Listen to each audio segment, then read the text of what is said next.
Finally और एक new video के साथ हाज़िर हूँ, जिसमें आपको बताऊँगा कि पाकिस्तान आर्मी में जॉब्स आई हैं आईटी की फ़ील्ड की।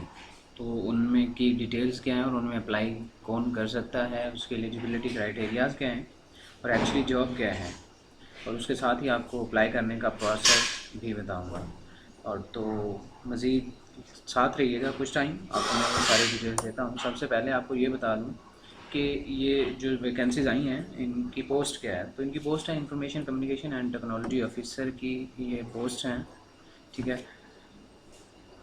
और अप्लाई करने के दो तरीके हैं, एक तो आप फिज़िकली विज़िट कर सकते हैं रिक्रूटमेंट सेंटर, और उसके अलावा आप www.joinpakarmy.government.pk पे जाके ऑनलाइन भी अप्लाई कर सकते हैं। और उसके बाद इसकी क्वालिफ़िकेशन आपको बता दूं, क्वालिफ़िकेशन में 16 इयर्स आपकी क्वालिफ़िकेशन जो है मैंडेटरी है, वो मुतल्लिका फील्ड्स में होनी चाहिए। Software engineering, information security, cyber security, geo informatics, geomatics, इन्हीं फील्ड्स में आपकी अगर स्टडी है तो आप इसके लिए अप्लाई कर सकते हैं। उसके बाद है एलिजिबिलिटी क्राइटेरिया क्या है। तो कैंडिडेट मस्ट हैव 2.5 CGPA, कि जो कैंडिडेट अप्लाई करना चाहता है उसका 2.5 CGPA आउट ऑफ 4 होना चाहिए। अगर एनुअल सिस्टम में उसने किया है मास्टर्स तो उसका जो एवरेज परसेंटेज है वो होना चाहिए 62.5% एनुअल सिस्टम में लास्ट डिग्री का, ठीक है। और उसकी ओवरऑल जो है कोई थर्ड डिवीज़न नहीं होनी चाहिए एजुकेशन कैरियर में। और रिज़ल्ट वेटिंग, बड़ी बात ये है कि जो लोग अभी रिज़ल्ट वेटिंग हैं वो भी अप्लाई कर सकते हैं होप सर्टिफिकेट पे। उसको साइन करवाएं अपने इंस्टीट्यूट के हेड से और अप्लाई कर दें, और वो 15 अक्टूबर तक अपनी जो उनकी ट्रांसक्रिप्ट होगी वो सबमिट करवा सकेंगे। और अगर किसी के पास एक्सपीरियंस है 2 से 3 साल का, 2-3 साल का, तो उनको भी मज़ीद प्रेफर दिया जाएगा। और सिर्फ मेल कैंडिडेट्स अप्लाई कर सकते हैं, इसके लिए फ़ीमेल्स जो हैं वो अप्लाई नहीं कर सकती हैं। एज लिमिट है 28 ईयर्स। ये आपकी 1 नवंबर से पहले पहले काउंट होगी, तो 1 नवंबर तक अगर आपकी 28 ईयर्स एज बनती है तो आप अप्लाई कर सकते हैं। मैरिड और अनमैरिड दोनों अप्लाई कर सकते हैं।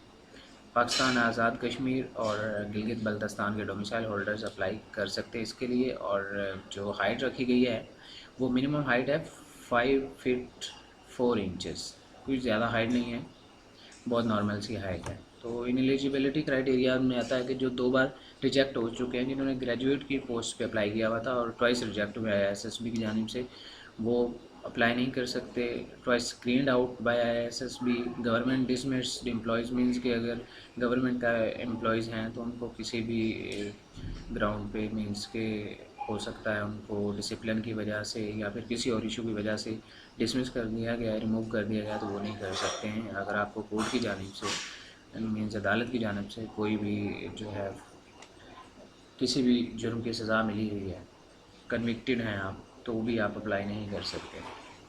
उसके बाद परमानेंट अनफिट जिनको डिक्लेयर किया गया है अपील मेडिकल बोर्ड की जानिब से, तो वो भी अप्लाई नहीं कर सकते। उसके अलावा जिनको हेपेटाइटिस B और C हुआ है और वो लोग भी अप्लाई नहीं कर सकते। और जो कैडेट कॉलेजेस हैं आर्म्ड फोर्सेस के बॉन्डेड, तो उनमें से भी जिनको निकाला गया है ड्यू टू एनी रीज़न, वो भी अप्लाई नहीं कर सकते। फर्दर अब मैं आपको बताता हूँ अप्लाई करने का सिलेक्शन प्रोसेस और अप्लाई करने का तरीका, ठीक है। तो अप्लाई करने का प्रोसेस मैंने बता दिया कि फ़िज़िकली, और आप कर सकते हैं रिक्रूटमेंट सेंटर विज़िट करके, और ऑनलाइन आप कर सकते हैं www.joinpakarmy.government.pk पे जाके। लास्ट डेट अप्लाई करने की है 30 जून 2020। इंटेलिजेंस टेस्ट जो हैं वो हेल्ड होंगे 6 से 8 अगस्त तक। और साथ ही इनिशियल मेडिकल टेस्ट होगा, फिज़िकल टेस्ट होगा। फिज़िकल टेस्ट में इंक्लूड है 1.6 km रन है किलोमीटर, तो 9 मिनट्स होंगे, आपने कवर करना होगा। Pushup and 10 repetitions in 2 minutes, और उसके बाद होंगे सिटअप आपके, ये सारे एक ही दिन में होंगे। 10 रेपिटेशंस हैं 2 मिनट्स में, और चिनअप 2 रेपिटेशंस 2 मिनट में, कोई मुश्किल नहीं है ये। उसके बाद जो भी शॉर्ट लिस्टेड कैंडिडेट्स होंगे उनको ISSB टेस्ट के लिए बुला लिया जाएगा, और उसके बाद उनका ISSB टेस्ट होगा। जो वहाँ से सक्सेसफुल होंगे उनकी ओवरऑल परफॉर्मेंस को काउंट करके सिलेक्शन जो है वो फाइनल की जाएगी, ठीक है। और जो सबसे अहम है वो है कि डॉक्यूमेंट्स रिक्वायर्ड, तो आपने वही डॉक्यूमेंट्स लेके जाने जो आपसे रिक्वायर किए गए हैं, एक्स्ट्रा नहीं लेके जाने। और ये भी नहीं करना कि आप उनमें से कुछ डॉक्यूमेंट्स जो हैं वो भूल जाएँ या आपके पास होना, तो ये आपके लिए परेशानी का बायस बन सकता है।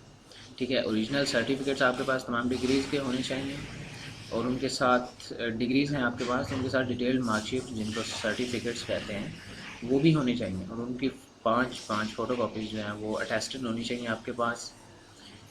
जो गवर्नमेंट के सर्विंग एम्प्लॉयज़ हैं उनके पास एनओसी जो है उनके डिपार्टमेंट की जानिब से इशू हुआ होना चाहिए, नो ऑब्जेक्शन सर्टिफिकेट जिसे बोलते हैं। उसके बाद अटेस्टेड फ़ोटोकॉपी डोमिसाइल की भी होनी चाहिए, ठीक है, और अपने एनआईसी की फ़ोटोकॉपी होनी चाहिए, और साथ में नादरा की वेरिफिकेशन स्लिप भी होनी चाहिए।